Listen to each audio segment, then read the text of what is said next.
সকালবেলা ঘুম থেকে উঠে পাহাড়টা মেঝেতে রাখতে পারছেন না, গোড়ালি পাততে পারছেন না, গোড়ালিতে ব্যথা করছে, একটা ঝিঝি ভাব, তাহলে কিন্তু শুধু দুটো এক্সারসাইজ করে আপনি এই সিমটমস গুলোকে খুব ইজিলি কন্ট্রোল করতে পারেন। আসুন দেখি। এরকম একটা বল নিয়ে ঠিক আপনার পায়ের পাতায় যেখানে কষ্টটা হচ্ছে সেটা এই ফিটের নিচে এইভাবে রোল করুন।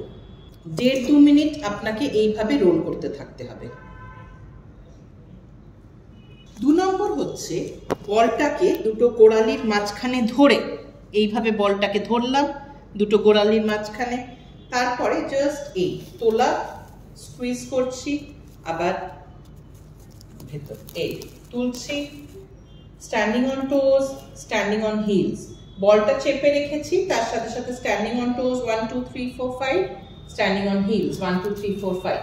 বলটা যাতে বেরিয়ে না যায় তাই জন্য বলটাকে আপনি স্কুইজ করছেন দুটো অ্যাঙ্কেলের মাঝখানে, তারপরে standing on টোজ, standing on hills, standing on টোজ, standing on hills. যদি মনে হয় ডিসব্যালেন্স হয়ে যাচ্ছে তাহলে একটা আঙুলের সাপোর্ট নিয়ে अगेंस्ट দ্য বলও এটা আপনি করতে পারেন। এই